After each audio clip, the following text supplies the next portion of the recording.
Hello, everybody, Doc101 here, and today we're going to be ranking the games that I've beaten, slash played, slash encountered, but mostly beaten. Now,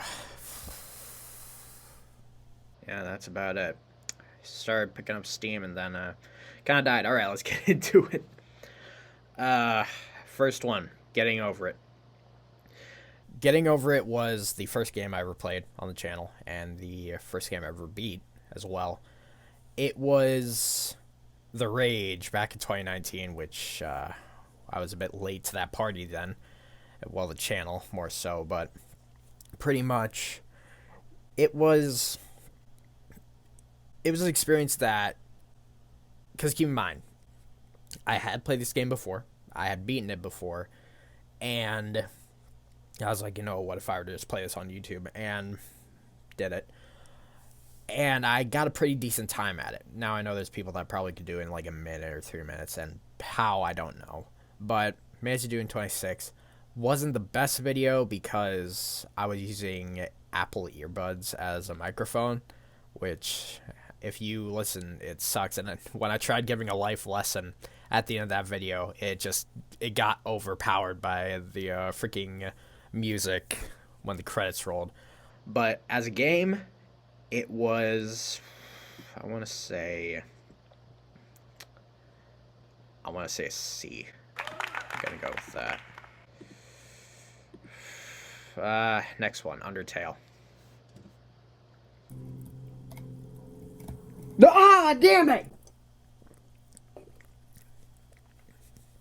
It's a very complicated relationship with Undertale. Because on one hand, I have beaten it. On the other hand, I technically haven't beat it.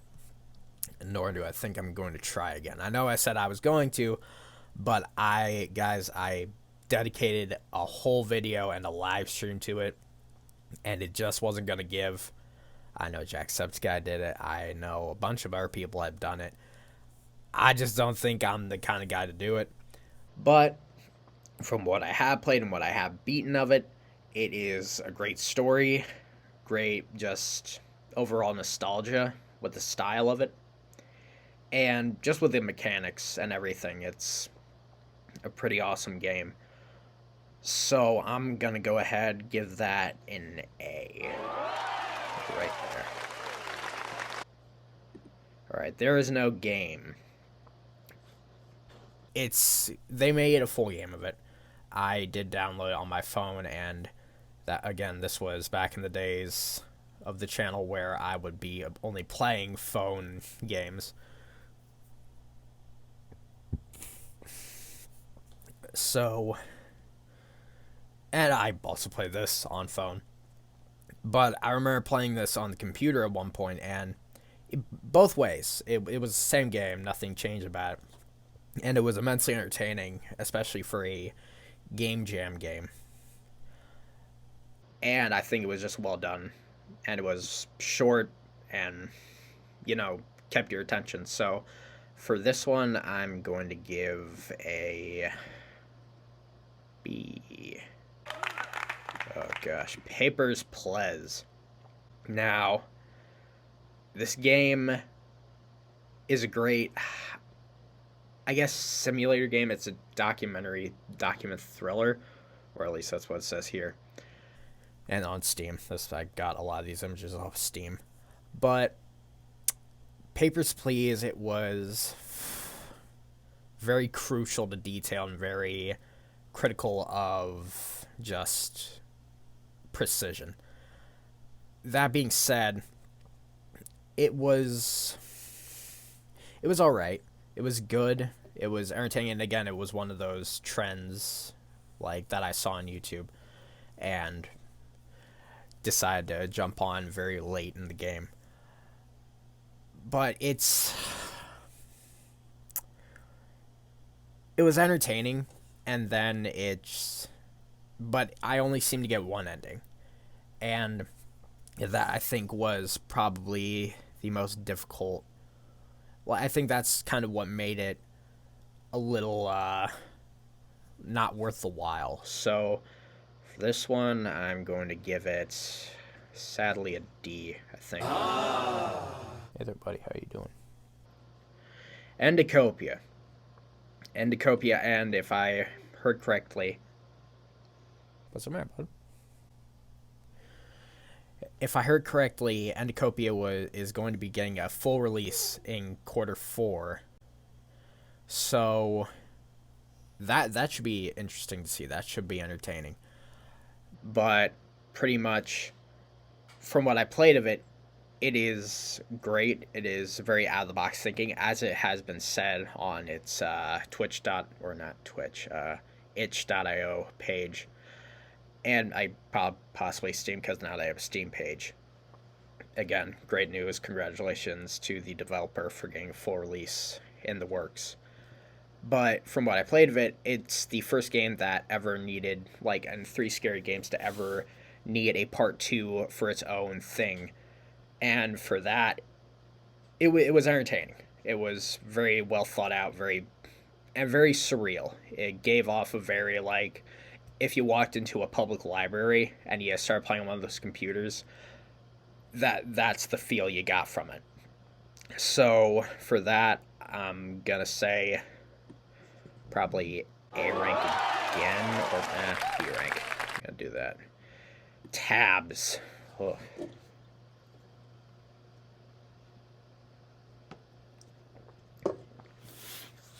So, Totally Accurate Battle Simulator was a time. I'll admit it was a time. And it was in the wave of Mac games that would first come onto the channel. And for that, it'll always have a place in my heart. It will always have a place on this channel. But it did kind of get a bit repetitive, because it is the same thing, whether or not you're playing with somebody else, whether or not you're playing it on tutorial, or anything really. It is the same thing, like, in the end. And I wish it weren't so. I do like this game, I do. And if I'm bored and this is the only thing available, it's not like I'm going to push away and be like, no. I do want to say I think this is probably going to be an E. Alright, Do You Copy? So Do You Copy was a short horror game in, I believe, Dogtober. It's one of the Dogtober games. And it was good. It was another short game again. And it was a one-off. So, like, already, like, maybe one better than Endicopia or one worse, I don't know. But it was good quality-wise, graphic-wise, and story-wise. The fact that it had 2 separate endings that weren't really hard to achieve, but, if you wanted to play back through it and were interested in, like, what would happen if you did this, then you could do that. Do You Copy, I think, gets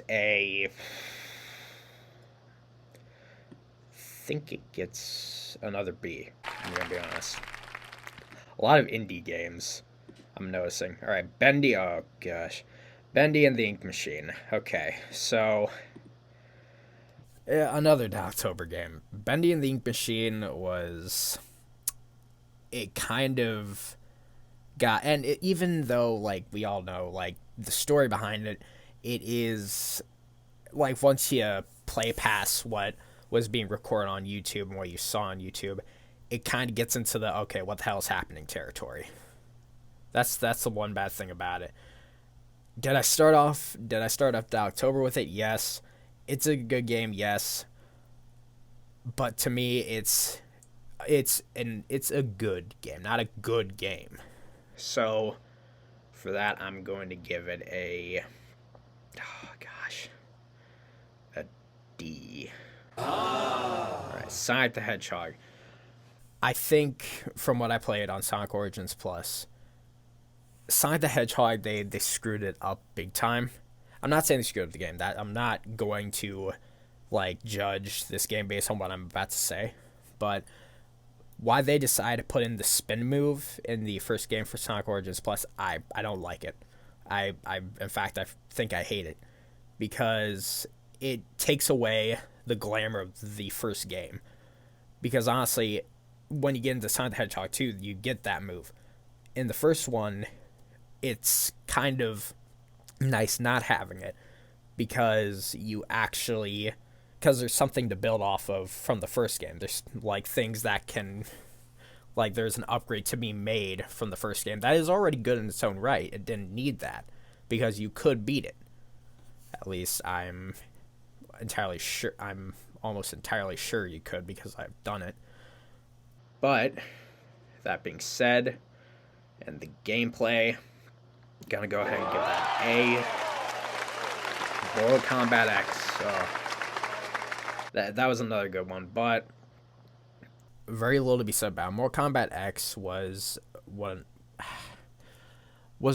of my first like 2-player games, technically, and it had good story, but we just kind of got screwed over AI wise because we kept on getting our asses handed to us, and a bunch of like character noises that we didn't like.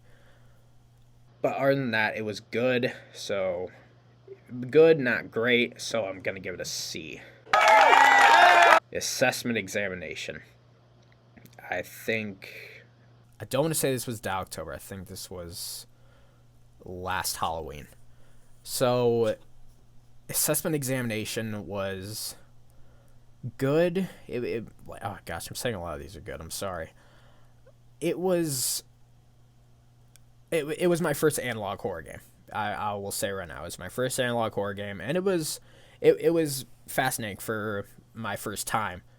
However, it's very hard to get other endings, or it's very much so time consuming to the point where it's time length. It could be a series, but story wise and value, it's not really series worthy. It's not really. It could be like a how-to tutorial. It could be a guide to getting all the endings. But other than that, I don't even think it should have gotten a 2-parter. But it did end up getting that. But either way, think that right off the bat. I don't want to say any of these games because of an F, because like none of them are like F worthy. None of them were a fail. So I do have to say this gets an E. Resident Evil 2. Okay, this has to be probably the best one out of all of them. Alright, Resident Evil 2 was great. It was magnificent. Effects were awesome, and for somebody who didn't play the original game, this was a great introduction to the series, which I'm still playing Resident Evil 3 now. I think that's coming out next.